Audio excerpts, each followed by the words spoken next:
So I guess as long as you're not in your car right now, load up allbirds.com, one word, And all follow along. birds, and follow along.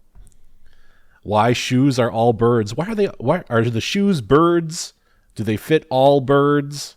Are you the bird? I don't understand it, really. I learned they sell shoes a couple weeks ago. For all birds. Like a Austin Powers woman, like a bird, like that. Okay. I've got allbirds.com open in front of me. I'm also recording it as a screencast so we can add this to the YouTube. Oh, so smart. Yeah. Mr. Rita, what is your initial impression of the Allbirds homepage? I like it. I like the top half of it very much. This top navigation of just like men and women, like that's great. You're immediately. I like decision trees where it's like shopping is clearly the key. We're immediately splitting it in half, men, women, and then when you click on those, you get a drop down with 4 more categories in it. And then those categories have little things underneath them. So it's very easy to find exactly what you're looking for right off the bat. An interesting thing about the drop-down is on hover, it does not open. You have to click it to open it. And then it stays open until you click it again. I realize the advantage to that is like it's less annoying for people, but I like when it pops open on hover. I prefer it. It's a preference, but if you're like real into user interface design, the hover could be problematic for accessibility issues. Like if you had a hand tremor and you're trying to use a hover menu, it's extremely frustrating. Yeah, and I guess it is a little like more professional and cleaner. It's not like popping in and out, and you're like, oh, I moused off of it. Yeah, now it's that gone. does that thing. It pops it. Ugh. Yeah. So people always worry about the fold. Well, an interesting thing about this Allbirds site, I've got it full screened on my 15-inch MacBook, and it is not obvious at all that you could scroll down. The hero image ends perfectly at the bottom. There's no there's more, link trying to get me to scroll down. It's just boom there. And the advantage to this is everything I need to make take the next step in the purchase decision is available above the fold. It's literally like top left corner because they know we read in an F pattern, top to bottom, left to right. So that's where the first thing is. It's going to segment us. There are only 2 links in that top corner. Men, women. There's no Facebook icon. There's no visit our blog, read our live journal. None of that. 2 options. Are you a man? Are you shopping for men? Or are you shopping for women?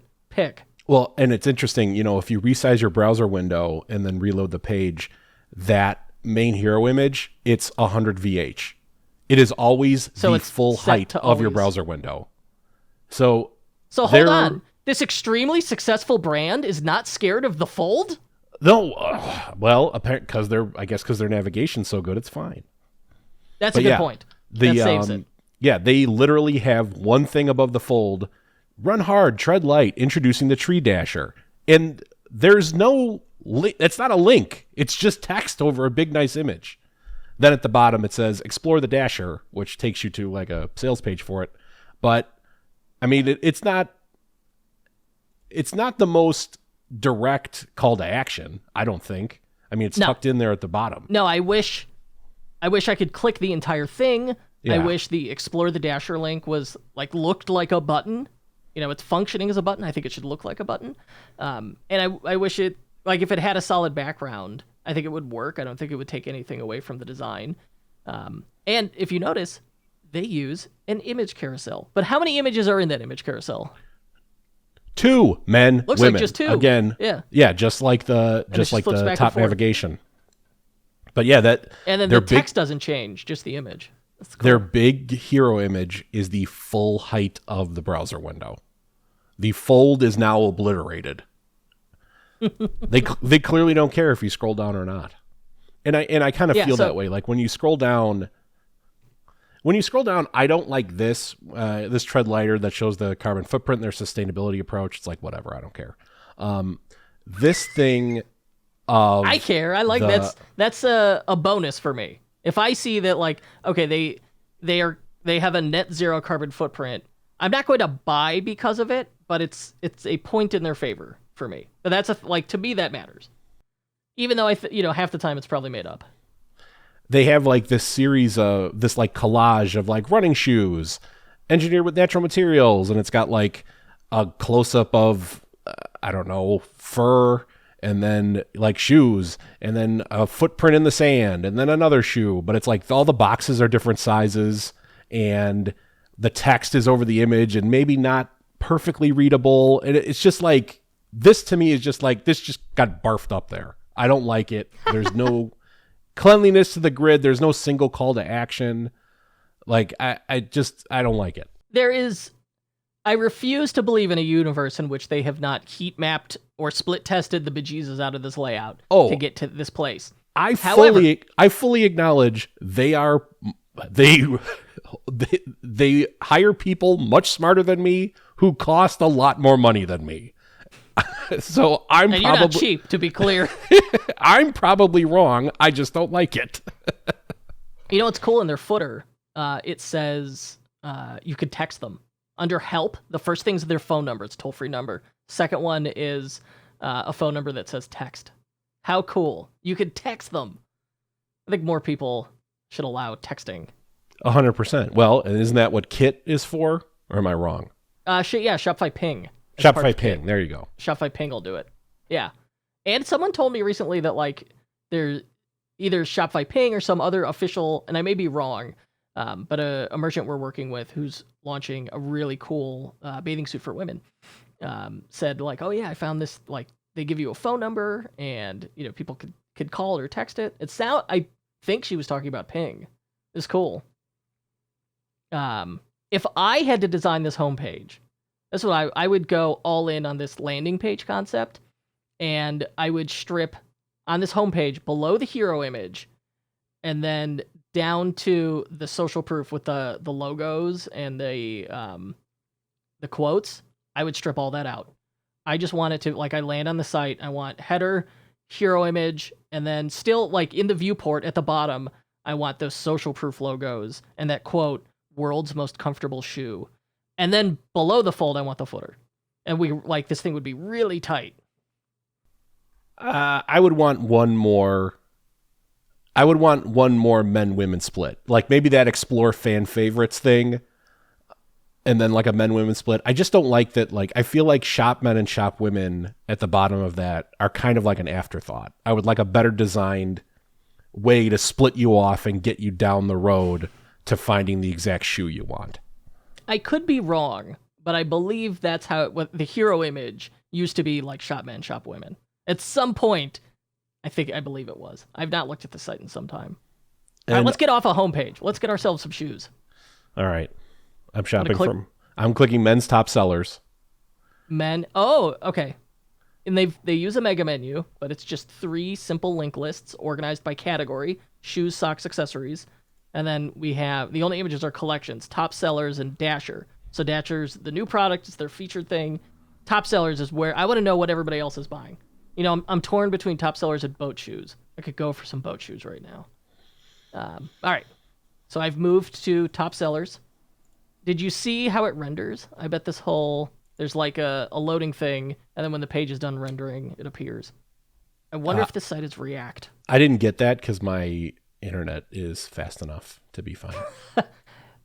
Listen, I have many megabits, but I also have 3 children who are like streaming 2 4K HD videos at the same time, each of them. I've got no bandwidth left. Don't worry, I'm sure my wife is watching Ladies of London on Peacock right now. I don't have Comcast, so I was not able to get in the Peacock beta. The UI and the UX is absolutely horrifying. It's impossible to use. I'm waiting for it to actually show up on my Amazon Fire TV before I look into it. All right, so on the collection page, we've got they're interrupting. They interrupt the collection list with these sort of lifestyle images and quotes from people, which is interesting. Cool. Something that I've done on a store. I wrote a whole thing to do that for one of our clients, and then we showed it. We thought it was really cool. We loved it, and then we showed it to them, and they didn't care and never used it. But I could do that if you want me to. It's true, yeah. If anyone wants this, we figured out how to do it. Where it's, just you built it. Describe how it works in the collection settings. Well, the way that I set it up is, it calls the collection. The way the collection template works is it's like for product and collection products. So they have a collection called Men's Best-Selling Shoes, and then it just iterates through every single product in that listing until it reaches the end. And the way you do it is in the Shopify code, you just have a thing where you go for products and collection products, limit 5. And then after the 5th one, it stops showing products, and you could inject whatever you want. And then when you're done injecting it, you restart the collection listing, and with, for product and collection products, skip 5. So it'll skip the first 5. So you just stop the collection loop and then restart it again after you're done doing your stuff. And they're doing it. I wonder if their system's probably better than mine, because they're doing it a lot here. They stopped this collection 4 times to pop something in there. Yeah, I wonder how they do it. Maybe it's a block. And then in the block, like, you set position. Well, I'm looking at it. I mean, every single box in there is got a style on it called grid item, including the interrupters. But the grid items have a additional class called story card. So those are apparently story cards that are different from the regular product that's a grid item. There we go. We have a name for it now. Story card. Oh, we're calling that a story card now, by the way. All right. So I like this collection page. I love their story cards. I think it really adds a lot to a collection page, which a collection page just has to look good and pretty. Here, I think they're able to add content and context to it, where it's really nice. And I desperately wish someone would let us do this for them. The thing that is suspiciously absent is product review stars, and there's no sorting. I wish I could sort by. It's the best-selling. It's the best-selling collection, so I assume it is sorted by best-selling. Good point. Hey, scroll on down to the men's wool loungers. I love them. You know what's really cool is on desktop, that hover effect. And you know what? I love that. Here's a weird thing. Go to the wool runners and the tree runners next to each other, and then bop your thing from side to side. What element does that middle white belong to? Because all it is adding it's adding a background shadow onto it to make it sort of pop out. But the middle gutter belongs to both of them and is part of the hover state. So I need to look into how they did that. So as a CSS nerd, this excites you? It doesn't excite me. I'm just wondering how they did it. Well, I like it. I want it. Give me this. Oh my God. Put this on something. I'm very into it. Well, I click on men's wool loungers. Because these these look nice. I want these. All right. Oh, all right. Well, what's the first thing that jumps out at you on here? Well, the first thing that jumped out at me is I swapped the color, the classics color, and if you look at the URL, it switches the product. This isn't one of those where it has variants. They're all completely different. They are all different product listings you're switching between, which is a thing we've seen on other stores that I don't quite understand how people do that. It's got to be written in JavaScript. That's the only way. Yeah, it looks good. The thing I noticed is the add to cart button is disabled until you pick a darn size. Oh yeah. We've run into that a lot. People just love adding extra small to their cart, not picking anything. Yeah, if they look at it, go, oh cool, yeah, that is what I want. They can just click add to cart. Yeah, looking at this thing, it is just, it's lovely. They force the size. I like they've got a size chart. It opens in a modal window. Oh my gosh, if you have anything that involves sizes, give them the size chart. The other really nice thing they do here is right under that add to cart button. What's my number one fear about buying something, especially something with sizes? What happens if it doesn't fit? Well, that's why they've got the size chart to try and reassure me. But then below the add to cart button, free shipping and 30-day returns, no questions asked. So now they have actively busted my objection thoroughly. And then they do a nice, go ahead. Check out the size chart. When you click on it at the bottom of the size chart, Still debating? No worries. Our hassle-free 30-day return policy allows you to try us on for size and find the perfect pair. So, I mean, they're even busting the return objection in the size chart. And, one of the things that I think some merchants wrongly believe is like, well, we can only tell you something once. And here they're telling it, it's the exact, it's the same text in both places on this product page. So if it's important, keep telling me about it. All right, this is really, the other thing this is really stupid, but click on one of the images, the product photos, and blow it up, and then hover over the close button. Oh, the size charts X does the same thing. Yeah, it's all CSS animation. I That's wondered if you were going to bring that up. That's so minor, but it's just like, oh. You love that. You love it. It's just a little cute thing. I love it. I think it's important to have those little UX details. Like recent on the Corsa Performance site, the add to cart button, you did this. The background of the add to cart button on hover changes to carbon fiber, this exotic material they use. I thought that was great. The other thing they do here that we see on Allbirds, that we see a lot, is the badges that communicate the core product offerings. And then what's nice about that is like that kind of becomes a design language that occurs across multiple products. So yeah, we've been doing that a lot. We've been doing that a lot lately, and I like it a lot.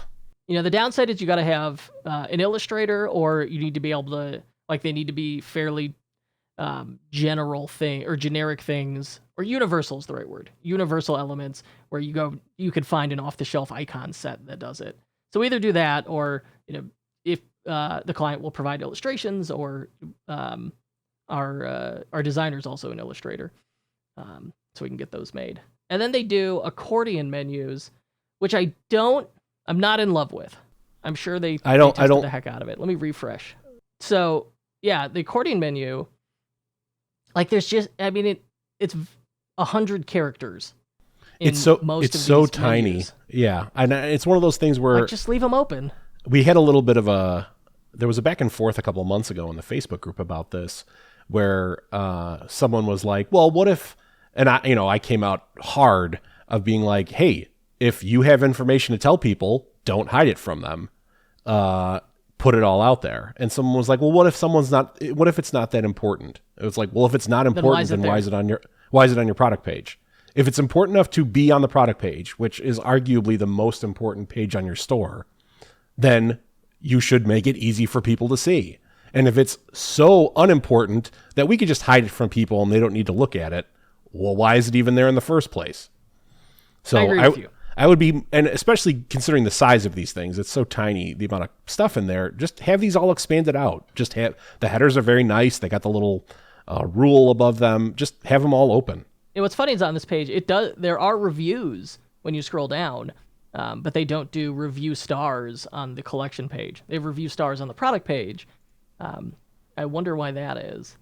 And then the very atypical thing they do is how the product photos are listed out. They're in a grid. So there's no thumbnails. You just see all the photos and you can zoom them in. Which we did this on AdamsPolishes.com, and it works really well. If you've got great photos, it's just a great way to showcase it, and they absolutely did. All right, what happens if I add these to cart? Well, is there anything else? Let's pop over to a different product. If you go back to the collection and go to the men's wool runners. Wool runner mizzles? I don't know. All right, well, I'm looking at runners. Okay, what about it? Wow, there's a video. That's right. There's a video in the product photos. And if you click on it, it expands out to be, a full giant video. But yeah, so that's what we were talking about sweet. In terms of having mixed media within your product photos. Oh, that's cool. All right, well, I'm a size 11. Let's add this to cart. What happens? And of course, we get a drawer cart, which seems to be the standard now. That's in vogue. In the drawer cart, they have a free shipping progress bar right at the top. So it says, congrats, you get free standard shipping. And I'm willing to bet if my item was below their free shipping threshold, it would tell me the exact dollar amount I was away from free shipping. We got an upsell in here. We got even better with tutors. And it tries to sell me some $16 socks. And if you hover over the ad thing, the little ad plus sign does a nice little rotation that I like very much. You've done stuff like that. I've seen like that rotation effect. Yeah, we do a bunch of stuff before. On Atoms. We do stuff like that. Yeah. That's cool. Yeah, and adding it. Note this, by the way. You know, this is crazy. What size are your socks that are being offered? Oh, look at that. They are the correct size to fit the shoes. Yeah. They're reading what the size shoe is in the cart and then offering you the appropriately sized sock. So doing cross-sells is fair. It's easy. It's fairly straightforward. Doing cross-sells with multiple variants, okay, now it's complicated because you can't just add it to cart. You need to know, like the person has to make a decision. So how do you do that in a clean way? And that's where this custom development really helps. In this case, it didn't have to bother asking me the size because it knew. That's very good. All right, let's check out. Did they style their checkout? Yes. Thank God they styled their checkout. You would be amazed I would say at they high-level did. stores that don't style the checkout. Yeah, they did. The fonts match. They got the logo up there. And it looks like there's a little bit of extra styling done on the thumbnails for the quantity. I noticed under gift card, the discount code input, they renamed it gift card. Because that's normally where you would stick a discount code or a gift card. Here they've renamed it. I'm guessing they don't do a lot of discounting. And then, subtotal. Expedited orders cannot be shipped or delivered on weekends, holidays, nor can they be shipped to a P.O. box. I'm willing to bet that people still type in P.O. boxes. There's an app that'll fix it. Address validator. You can force it to stop people from doing that. Cool. All right, the Allbirds site's great. What's the verdict? What do you think? It's a good site, Kurt. That's very good. They're good dogs, Brent. The thing here, though, is like when people go, I want a site like Allbirds, they're not seeing the tremendous level of effort and like coherent team effort that went into it. With it being, it's like this wasn't just, a designer and developer ran off and did this. This required tremendous support and buy-in from the Allbirds organization in providing content and getting the data and the product information management sorted. And that's the kind of thing that really, like, if you want this level of polish, that's what makes or breaks you. Yeah, they hired many people and paid them a lot of money over the span of many, many months in order for this to become like this. And well, I mean, at this point, this has been ongoing for years. I know. Like, I mean, we're talking, the first version did not look this. Yeah, we're talking. It probably looked this nice. I doubt it functioned this nicely. Yeah, we're talking about years of iteration here. But yes. That's the thing. It's like you want a store that's like Allbirds. Okay, cool. You need to give us, probably a 6-figure amount of money. And then we're going to work together over the next 3 years or so. And hopefully at the end of the 3 years, there may be something like Allbirds. There's also a lot of giving that self-restraint. There's a lot of self-editing here. Like, this site is not covered in weird widgets. There's not sticky elements everywhere. There's not a ton of like bonus bizarre content that had to be added. It's very deliberate. I mean, to a lot of people we've spoken to and have had to deal with over the years, that navigation and that single giant homepage image would never have gotten past them. They never would have allowed it. It is too much of a choice. They can't have something that's like that confident of a choice be in their store. They're more worried about covering all their bases and like shoveling more garbage on there to like, well, what about this? Well, what about this? What about this? Whereas Allbirds is just like, here's the stuff. There's 3 things. You're done. And they're confident enough to go with that. 100%. Yeah, it takes confidence. And one of the things that we consistently see is people are often, they're scared to make bold decisions in life in general, but also in website design. And we almost always see clients get like the equivalent of wedding jitters, wedding nerves before launching a new design, a new theme, a new store. And it seems like a very normal thing. But you got to have, at some point, you just got to press send, right? You got to send it. Yeah, I've been thinking, it's sort of like nobody's favorite movie is a Ron Howard movie. Like, no one's just like, man, Ron Howard does it again. So great, so cool. Like, he does good. See, like, he does good, fine work that everyone can enjoy, but it's like he doesn't engender the kind of rabid enjoyment and love and attention grabbing that David Lynch or like someone crazy or someone with a more distinctive choice making style does. And I think that's kind of what Allbirds does. Not that it's David Lynch, because there isn't like a fucking all the stuff isn't backwards sensical or whatever, but they make choices and they stick with them and they go through it with those thoughts in mind. Well, we've gone over an hour. Let's wrap it up there. And the last thing I want to close on is if you enjoyed that teardown and you want to see more of that teardown action, I am joining Conversion Rate Optimization Pro Nick DeSabato, fellow Shopify agency owner Chase Clymer, and email copywriting enthusiast Val Geisler for a virtual Shopify meetup in a couple weeks. And the link is in the show note. It's it's a long, not great link, but it's a virtual Shopify meetup presented by Honest E-commerce, and it's free, so I hope to see you there. The link will be in the show notes.